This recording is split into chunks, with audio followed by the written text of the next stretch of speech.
오늘도 함께 예배하시는 모든 성도님들에게 하나님의 크신 은혜와 충만한 사랑이 함께 하시기를 주 이름으로 축복합니다.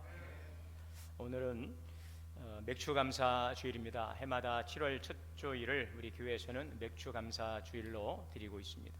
아시다시피 보리를 거두고 그 거둔 열매로 하나님께 감사하는 바로 그러한 절기가 이제 맥주절, 성경에서의 그 맥주절에 유래해서 우리 한국교회는 이제 보리를 거두는 시기, 예전 그 농경 문화 시절부터 이렇게 하나님께 첫 열매로 감사를 드렸습니다. 이 해에 거둔 가을 농사가 있지만 이른 이제 여름에 앞두고 맺어지는 바로 이러한 곡식, 보리의 추수의 감사이지요. 이스라엘에게도 1년에 두 번의 농사가 있는데 봄에 곡식 농사와 가을에 열매 농사가 있는데 이스라엘 백성들은 가을에 땅에 씨앗을 뿌리고 6월절이 지나고 나서부터 그 곡식을 거두기 시작합니다. 먼저 보리를 거두고 또 보리가 끝나갈 때쯤 이제 밀을 거두게 되지요. 그래서 초실절이라 해서 보리에 낫을 댄 첫 곡식을 단위 올리는 초실절이 시작이 되고, 그로부터 7주가 지나고 난 다음 날 오순절입니다. 오순절, 이때가 이제 맥주절로 밀을 거두고 하나님께 그 열매로 감사드리는 날이죠. 굉장히 영적으로도 중요한 의미를 가지고 있죠. 오순절에 어떤 일이 있었습니까? 성령 강림 사건이 있었어요. 오순절 성령 강림 사건. 초실절은 바로 우리의 부활의 첫 열매 되신 예수 그리스도를 우리에게 상징해 주고 있다면, 그 맥주절은 부활하신 예수님께서 승천하시고 약속하신 성령님을 보내주심으로 교회가 세워지는 바로 그 역사적인 날이 오순절 성령 강림 사건입니다. 그때 드리는 절기가 맥주절인 것이죠. 그래서 굉장히 깊은 신앙적인 의미를 가지고 있고, 우리 한국 교회는 바로 이러한 그 성경적인 기원을 통해서 우리나라 농경 문화의 그런 전통 하에서 오래전부터 맥주 감사주의를 드리고 있습니다. 보리를 거두고 그 열매를 하나님께 감사드리는. 그래서 물론 이러한 부분들은 이제 한 해의 시간의 절반을 잘 마치게 하신 것을 감사하고, 또 하반기를 시작하는 또 새로운 출발점에서 또 새 일을 이루실 주님에 대한 감사로 첫 열매로 드리는 그런 아주 귀한 주일이 맥주감사 주일인 것입니다. 오늘 이 맥주감사 주일을 통하여서 이런 성경적인 그런 의미들, 또 오늘 우리에게 주신 하나님의 은혜를 기억하고 감사하며 주님께 큰 영광 돌리는 우리 성도들이 되실 수 있기를 바랍니다. 맥주감사주일은 하나님의 은혜에 대한 기억과 감사인 것입니다. 이것은 동일합니다. 이스라엘 백성들에게 있어서도 하나님의 은혜가 분명했었고, 또 그들은 그것을 기억하며 감사해야 됐고, 오늘 이 시대에도 우리는 하나님의 은혜로 살아가고 있어요. 그 은혜에 대해서 기억하고 감사하기에, 비록 나라는 다르고 민족과 환경은 다르지만 동일한 그 의미는 오늘 우리에게도 동일하게 적용되고 있는 그러한 날이다라고 여러분들이 이해하시면 좋겠습니다. 하나님의 은혜에 대한 기억과 감사로 드리는 맥주감사 주일입니다. 오늘 이 시편 기자는 놀라운 고백을 하고 있어요. 무엇을 고백하고 있습니까? 누가 복을 주신다라고 말씀하고 있습니까? 하나님이 복을 주신다. 오늘 우리가 이것을 분명하게 깨닫고 또 이것을 기억해야 될 것입니다. 따라해 볼까요? 하나님이 복을 주십니다. 믿습니까? 하나님이 복을 주시는 것입니다. 오늘 6절입니다. 땅이 그의 소산을 내어 주었으니 하나님 곧 우리 하나님이 우리에게 복을 주시니도다. 이 모든 식물의 시작은 이 씨앗에서부터 시작이 되죠. 작은 씨앗에서. 그 씨앗에는 보이지 않는 생명의 그 설계도가 들어 있습니다. 우리의 눈에 보이지 않는 정말 그 작은 씨앗이 우리의 보이지 않는 땅 속에 들어가서 눈에 보이지 않습니다. 그러나 그곳에서 생명의 역사가 이루어지는 것이죠. 시간이 지나고 나면 그 씨앗이 이제 발화되고 그 새싹이 땅을 대지로 솟아나게 되는 것입니다. 자, 그렇게 되면 필요한 것이 무엇입니까? 바로 햇빛입니다. 식물은 바로 이 밝은 쪽으로 몸을 틀어서 그 햇빛을 받아들이는 것입니다. 또 뿌리에는 하늘에서 내리는 이슬과 그 비를 통하여서 뿌리에 젖어든 그 물은 그 이제 줄기와 잎으로 이제 전해지게 되는 것입니다. 이 물을 통해서 양분이 이 뿌리로부터 줄기로 싹으로 쭉 이제 퍼져가게 되는 것이죠. 잎을 통해서 공기를 마시고 그 이산화탄소를 빨아들이고 이것을 통해서 광합성의 재료가 되고 다시 산소를 내뱉고 이러한 과정을 통하여서 식물은 자라가게 되고 때가 되면 열매를 맺게 되는 것입니다.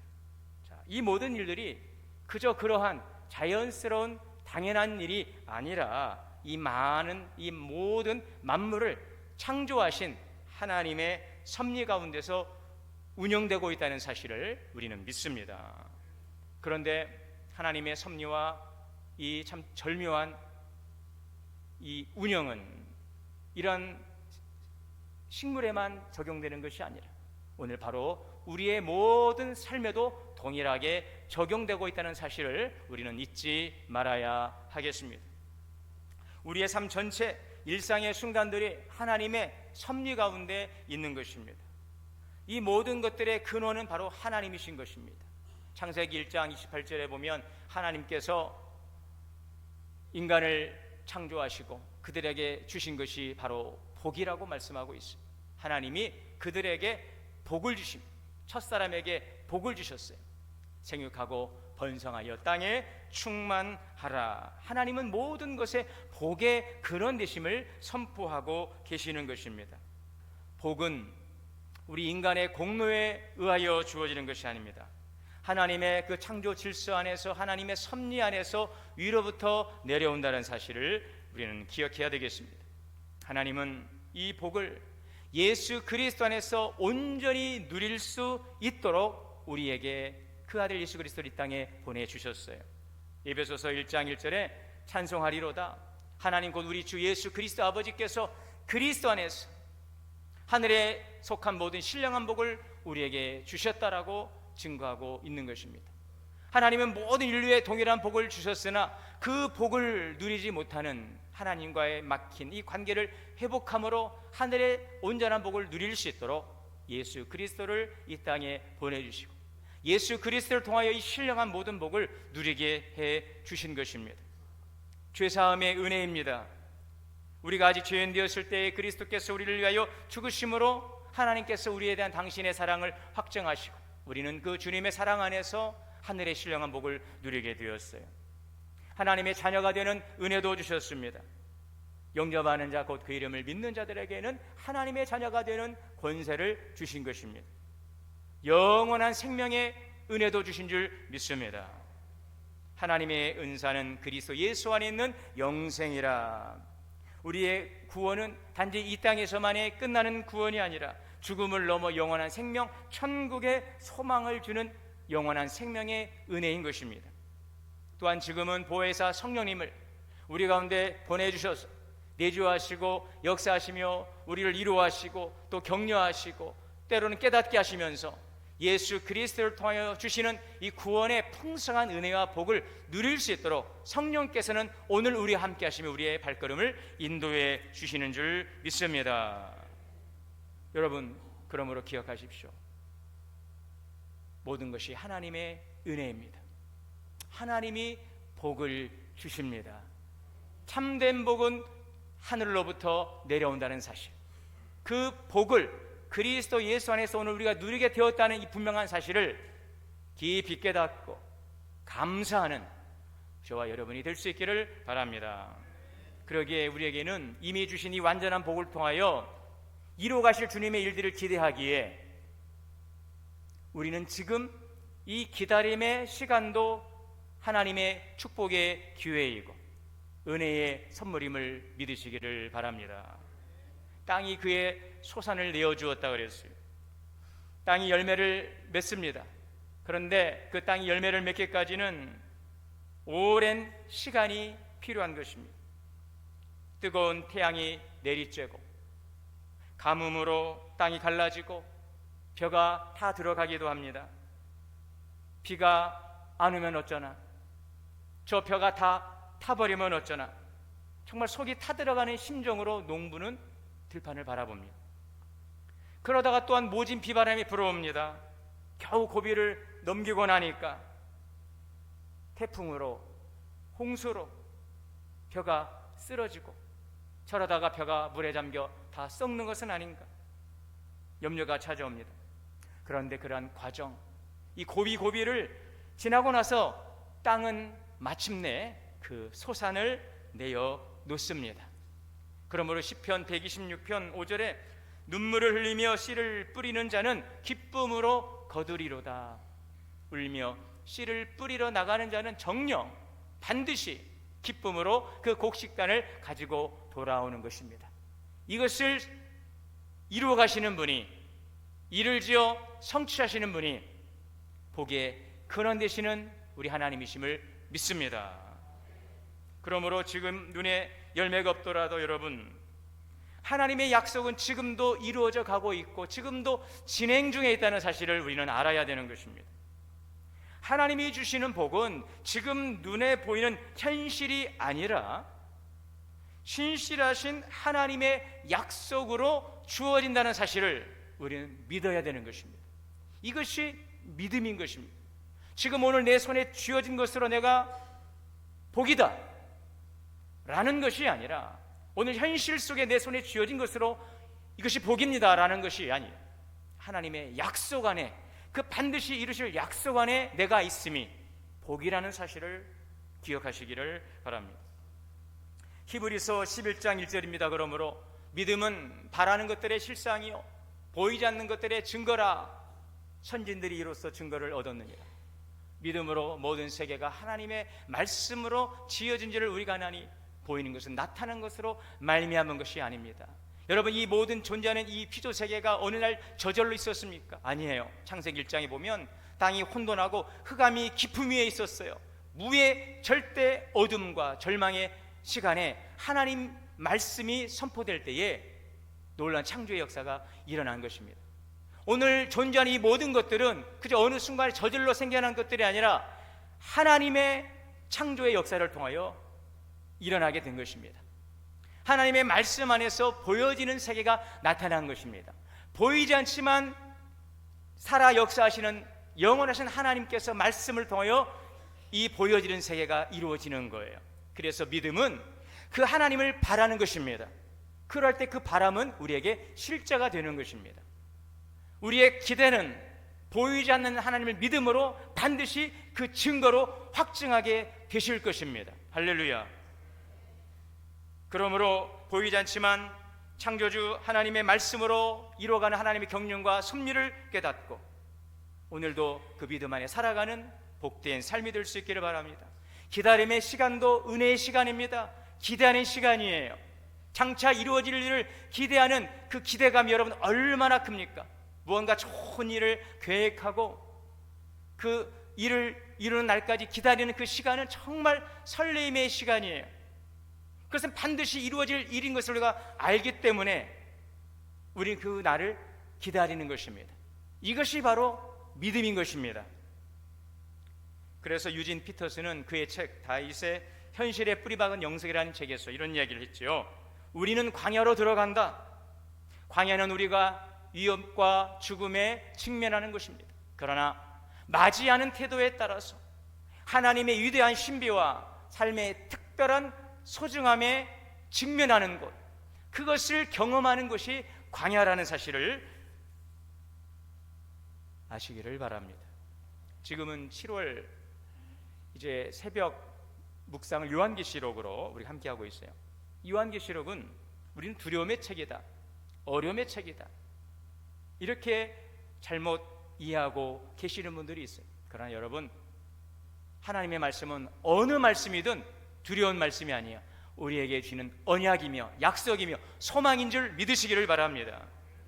특별히 요한계시록은 모든 성경이 다 그래요. 창세기로부터 요한계시록까지 말씀하지만 특별히 이 요한계시록은 박해받고 있던 그 초대교회 성도들에게 주시는 주님의 위로의 말씀이에요. 격려의 말씀이에요. 소망의 말씀이에요. 절대적으로 그 믿음을 포기하지 말고 이미 승리한 예수 그리스도를 바라보며 이 고난을 믿음으로 잘 승리하라. 이것이 요한계시록을 통해 주시는 주님의 음성인 것입니다. 지금 지난 새벽 주간에 우리가 그 소아시아 7교회를 지금 보고 있죠. 에베소 교회, 또 서머나 교회, 버가모 교회, 두아디라 교회, 또 뭐 사대교회, 뭐 빌라델피아 교회, 라디게아 이렇게 쭉 나갈 텐데, 이 서머나 교회를 우리가 큐티 묵상했어요. 이 서머나 교회는 이 터키의 이 3대 도시 가운데 하나인 황구 도시였습니다. 아주 경제적인 부유한 도시였어요. 그러나 이 교회는 참으로 작고 연약했어요. 많은 환난과 핍박이 있었어요. 외부로부터는 그 로마 황제로부터 황제를 숭배하라고 하는 아주 집요한 극심한 종교 탄압이 있었습니다. 또 내부적으로 이 초대 기독교는 유대인들로부터, 예수 그리스도를 메시아로 인정하지 않는 유대인들로부터 말할 수 없는 아주 집요한 공격이 있었어요. 밖으로는 황제의 종교적 탄압이 있고, 또 안으로는 그 유대인들의 집요한 공격이 있었어요. 내우 외환, 안으로 밖으로 말할 수 없는 환난과 핍박을 견뎌야 했습니다. 그런데 주님께서는 이러한 서머나 교회를 향하여 칭찬하십니다. 우리는 지금 환난 중에 있고 고난 가운데 있는데 주님은 오히려 그 서머나 교회를 바라보며 기뻐하신다는 것입니다. 칭찬하시는 것입니다. 여러분, 나는 정말 힘들고 어려운데 주님은 우리를 바라보며 기뻐하시고 칭찬하시는 그런 성도 되시기를 바랍니다. 주님은 환난과 궁핍함 가운데 있어요. 그런데 이 서머나 교회를 향하여 부유한 자라고 말씀하고 있어요. 내가 내 환난과 궁핍을 알거니와 실상은 내가 부유한 자라. 왜 부유한 자라고 했을까요? 예수님께서 이 서머나 교회를 지켜주시고 계시기 때문인 것입니다. 처음이요 마지막이신, 죽었다가 살아나신 예수 그리스도께서, 그 예수님은 로마보다 크시고 로마의 황제보다 더 높으신 그 주님께서는 만국을 다스리는 만왕의 왕이시기 때문이라는 것입니다. 그 영원하신 예수 그리스도께서, 승리하신 예수 그리스도께서 교회의 머리가 되시기 때문에 로마 황제의 권력이나 그들이 누리는 경제적인 풍요, 이러한 것들은 영원하지 않아요. 이런 것들은 반드시 바벨론이 무너졌던 것처럼 무너지는 것입니다. 바벨탑이 무너졌던 것처럼, 역사적으로 바벨론이 무너졌던 것처럼 이 로마 제국도 결국은 무너질 것이라는 것, 사라질 것이라는 것. 그러나 주님의 나라는 무너지지 않는다. 주님은 영원하시다. 그러므로 그 주님을 믿는 너희는 실상은 부유한 자다. 할렐루야. 그들은 환난을 잘 이겼어요. 궁핍함을 잘 견뎠어요. 환난과 궁핍함 속에서 믿음을 버리지 않습니다. 결단코 그 어려움 때문에 예수 그리스도를 부인하지 않았어요. 외형적으로는 가난하고 핍박받고 있지만, 사람들의 비난과 비웃음을 사고 있지만, 그러나 주님은 그 교회를 믿음으로 세워가는 서머나 교회를 향하여 주님은 부유한 교회다, 잘하고 있다, 주님이 칭찬하신 것입니다. 여러분, 주님의 칭찬을 받는 우리 성도들이 될 수 있기를 바랍니다. 사람들로부터 부러움을 받고 사람들로부터 인정받는 것에 현혹되지 마시기를 바랍니다. 아무것도 아닌 사람들의 아무것도 나를 책임질 수 없는 그 사람들의 대책 없는 그러한 혀발린 말들을 속지 마시기를 바랍니다. 오직 주님의 음성을 들으십시오. 주님의 위로를 받으십시오. 계시록 2장 10절에 너는 장차 받을 고난을 두려워하지 말라. 너희가 열흘 동안 환난을 받으리라. 이 열흘은 상징적인 시간입니다. 정해진 시간입니다. 환난이 길어 보이지만 끝이 있는 고난이라는 것입니다. 고난을 허락하신 분도 하나님이시며 그분의 허락 아에서는 고난조차도 그를 해할 수 없다는 것입니다. 비록 육신적으로 죽을 수 있어도 그 영혼을 죽일 수 없는 것입니다. 주님은 영원하신 주님이시기 때문에 사나 죽으나 우린 주님 안에서 영원히 사는 것입니다. 우리의 지난 반년에도 크고 작은 시간들, 이 고난이 도대체 언제일까? 주님은 말씀하십니다. 열흘 동안 네가 환난을 받을 것이다.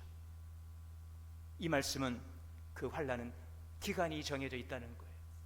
끝이 있다는 거예요. 지나간다는 거예요.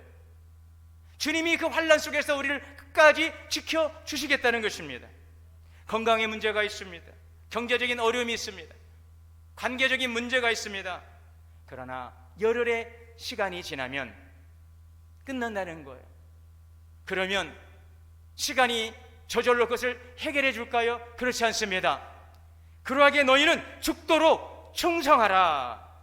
내가 생명의 멸류관을 주리라. 죽도록 충성하라는 것입니다.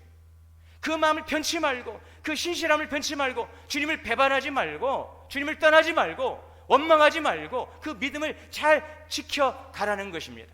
지금처럼 인내하며 섬기며 사랑으로 수고하며 그 믿음을 잘 지켜가면 충성해라.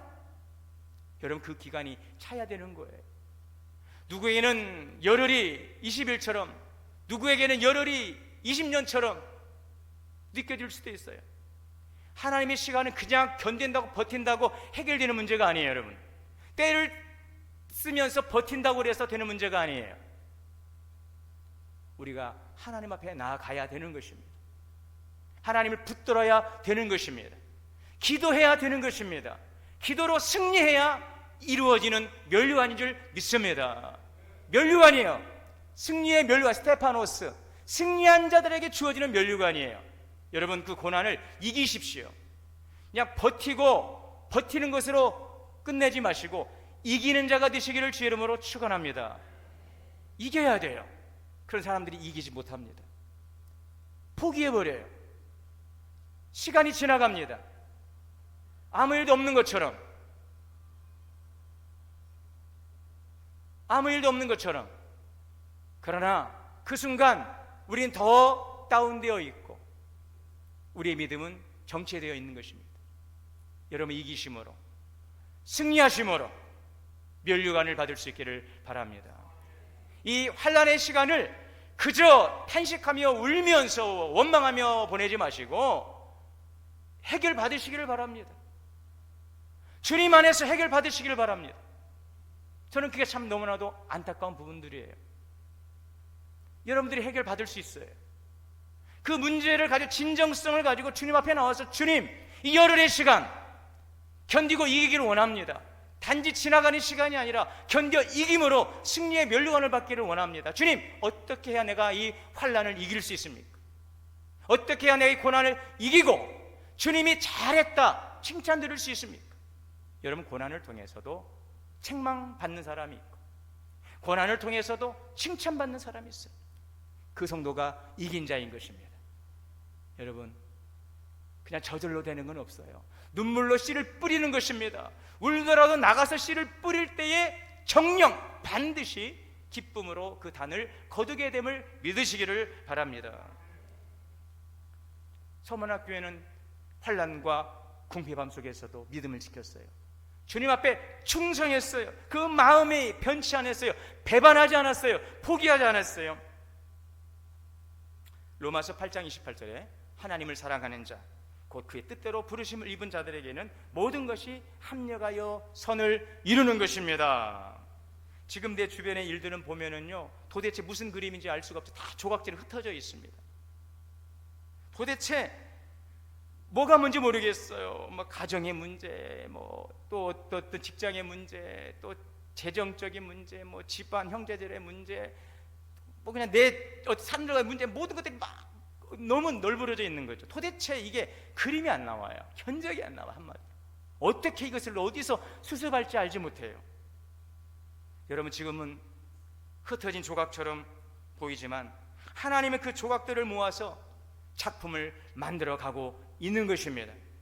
지금은 이것을 이해할 수 없으나 우리가 충성하면 때가 되면 주님께서 그것을 참 멋진 작품으로 만드심으로, 지나고 보니 이것이 그런 의미였음을, 하나님의 놀라운 섭리, 여러분, 하나님은 너무너무 전율할 정도로 정확하신 분이십니다. 여러분들의 그 똑똑한 머리로 계산되지 않는 것들을 하나님은 일시에 말씀 한마디로 만물을 창조하시는 하나님이세요.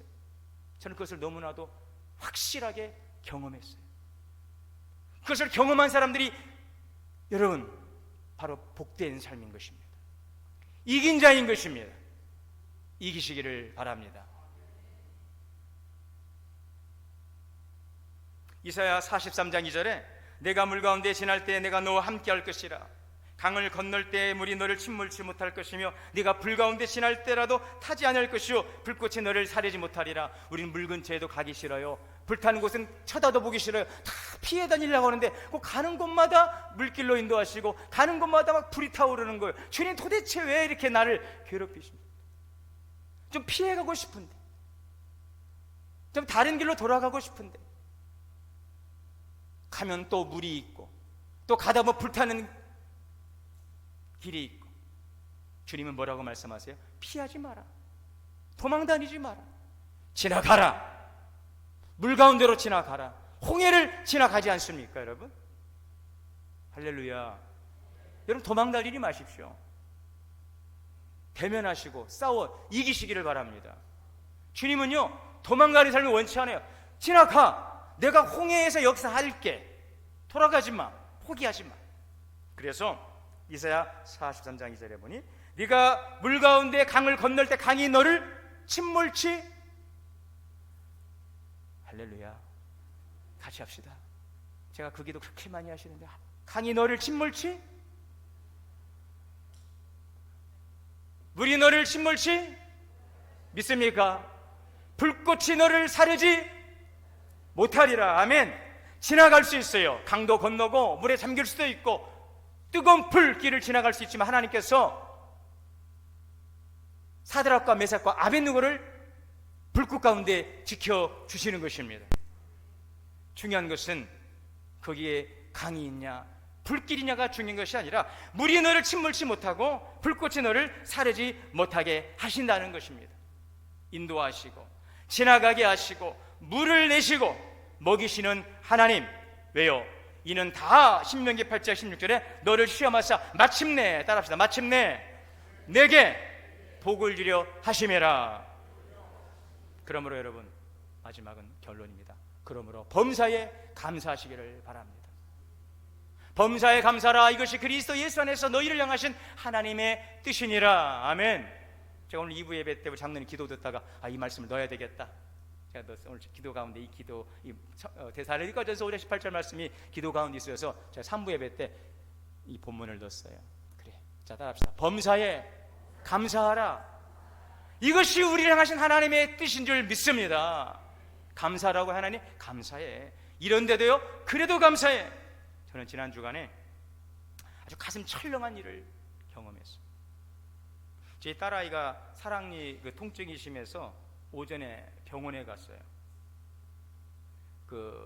그랬더니 문자가 왔는데 이 아래쪽 어금니인데 이 사랑니를 발치하고 신경치료까지 해야 된다라는 문자를 받았어요.